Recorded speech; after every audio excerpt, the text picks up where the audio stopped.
Assalamualaikum warahmatullahi wabarakatuh. Halo teman-teman, semoga kalian selalu semangat dan tetap sehat ya. Hari ini kita akan belajar bersama-sama mata pelajaran akuntansi dasar. Kita mau bahas bareng-bareng nih tentang materi akun dan aturan debit kredit serta saldo normal akun. Sebelum kita ke materi, sebelumnya kalian sudah tahu apa yang dimaksud dengan akun? Jadi, akun itu adalah suatu alat untuk mencatat transaksi-transaksi keuangan yang bersangkutan dengan aset, kewajiban, modal, pendapatan, serta beban. Akun ini berfungsi sebagai sumber informasi mengenai operasi-operasi yang terjadi di perusahaan dari hari ke hari. Akun itu adalah media dalam akuntansi yang digunakan untuk mencatat atau menggolongkan transaksi yang memiliki fungsi menunjukkan tempat dan perubahan unsur aset, liabilitas, dan ekuitas, serta menjadi informasi dalam penyusunan laporan keuangan. Contohnya, kita dapat mengetahui jumlah hutang kita atau kewajiban kita kepada kreditur, terus kewajiban debitur, besarnya pendapatan yang kita peroleh, serta besarnya beban yang harus kita bayarkan atau harus kita penuhi. Nah, itu dia yang dimaksud dengan akun. Selanjutnya, kita akan membahas tentang jenis-jenis akun. Akun dibagi dalam dua kelompok besar, yaitu akun real dan akun nominal. Akun real adalah akun yang dilaporkan dalam laporan posisi keuangan atau neraca. Atau secara gampangnya, akun real ini dia penyusun atau komponen dari laporan keuangan neraca. Selanjutnya, yang kedua adalah akun nominal. Akun nominal adalah akun yang dilaporkan dalam laporan laba rugi, yang berarti komponen penyusun dari laporan laba rugi. Akun real itu terdiri dari aset atau kita biasa menyebutnya harta, liabilitas atau kewajiban, dan modal atau ekuitas. Aset atau harta itu sendiri terdiri dari beberapa akun atau terdiri dari beberapa kelompok. Yang pertama adalah aset lancar dan aset tidak lancar. Kemudian, aset dibedakan ke dalam dua jenis, yaitu aset berwujud dan aset tidak berwujud. Nah, aset lancar ini terdiri dari beberapa kriteria. Yang pertama, dia wujudnya itu kas atau setara kas, yang penggunaannya tidak dibatasi. Kemudian yang kedua, dapat direalisasikan jangka waktu 12 bulan dari tanggal posisi keuangan atau neraca. Artinya, umur manfaatnya atau umur ekonomisnya tidak lebih dari 1 tahun. Kemudian yang ketiga, dapat direalisasikan, digunakan sendiri, dan dijual kepada pihak lain dalam operasi normal perusahaan. Kemudian yang keempat, dapat diperdagangkan.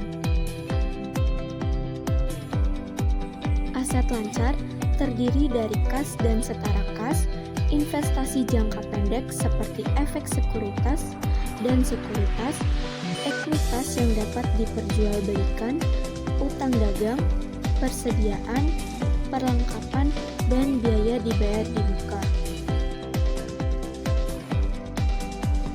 Penulisan dari aset lancar ini ditulis dari akun yang paling lancar. Yang pertama adalah kas, kemudian piutang dagang, persediaan, perlengkapan, dan biaya-biaya yang dibayar di muka. Setiap aset tidak lancar merupakan istilah untuk aset berwujud dan aset tidak berwujud yang digunakan dalam waktu jangka panjang atau kita menyebutnya lebih dari 1 tahun. Akun yang termasuk ke dalam aset yang tidak lancar adalah investasi dalam saham dan obligasi, tanah, bangunan, mesin, peralatan, serta aset yang tidak berwujud seperti goodwill, hak cipta, dan hak paten.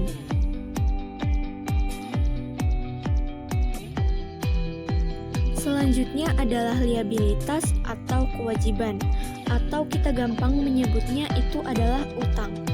Utang adalah klaim yang dilakukan oleh kreditur terhadap aset-aset perusahaan. Klaim ini dapat berupa utang atau kepemilikan saham oleh pihak luar seperti kreditur dan pemegang saham.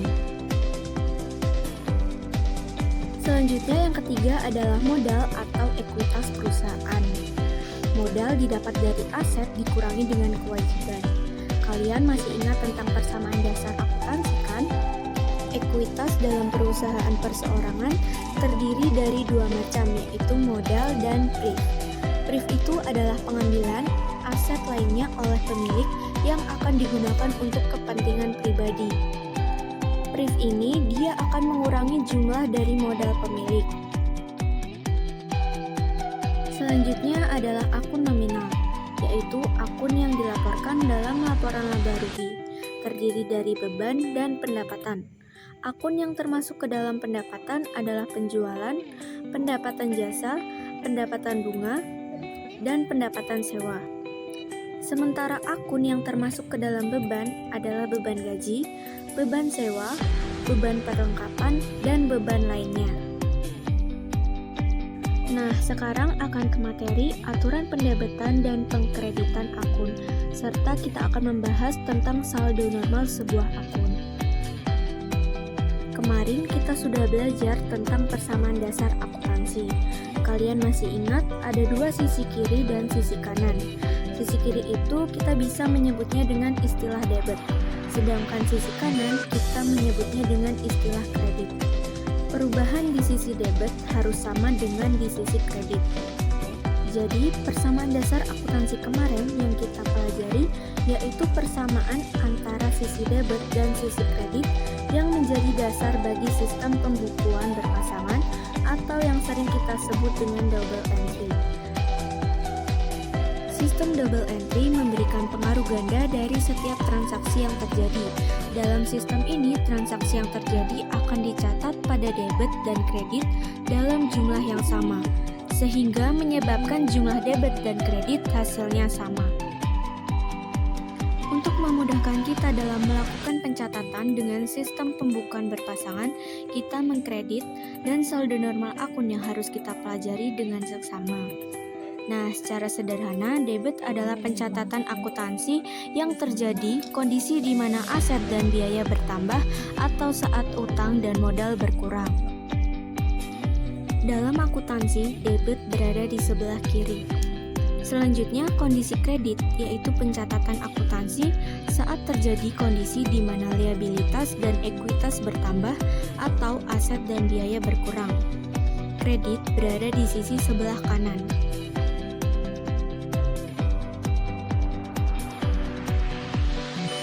Nah, sekarang kita akan membahas aturan debit kredit dalam sebuah tabel.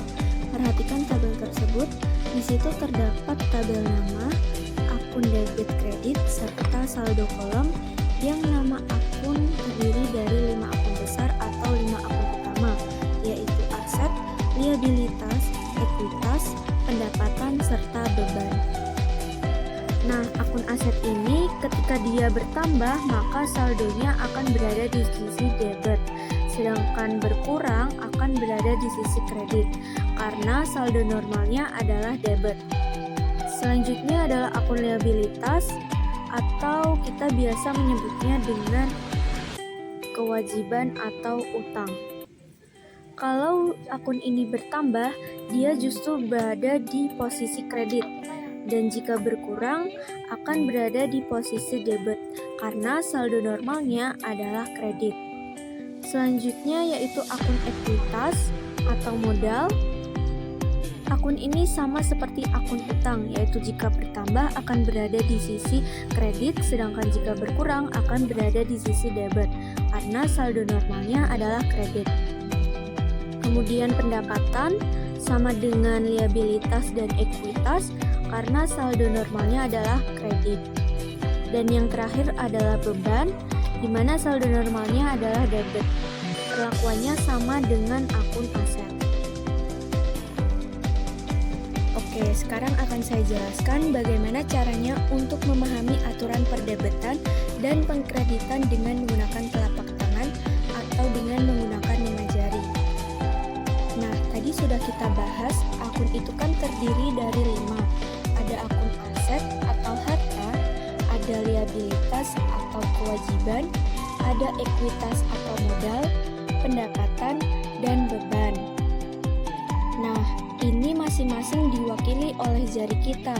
Yang pertama adalah akun aset, yang kedua adalah akun kewajiban, ekuitas, pendapatan, dan beban. Untuk mempermudah dalam aturan saldo normal kredit atau debit sebuah akun dengan menggunakan 5 jari. Ketika bentuk jarinya seperti ini menandakan dia saldo normalnya adalah debit. Jadi, akun yang aset sama beban, dia memiliki saldo normal sebelah debit. Selanjutnya, akun yang seperti ini, bentuk jari kita seperti ini menandakan akun kewajiban, ekuitas, sama pendapatan. Dia memiliki saldo normal kredit. Yang ini saldo normalnya adalah debit, yang ini adalah saldo normalnya kredit. Ini akun harta sama beban, yang ini akun kewajiban, ekuitas sama pendapatan. Gampang kan? Ini adalah cara mudah untuk memahami aturan pendebitan dan pengkreditan sebuah akun. Oke, itu tadi sedikit pengetahuan mengenai aturan debit kredit dan akun. Semoga bermanfaat. See you next video.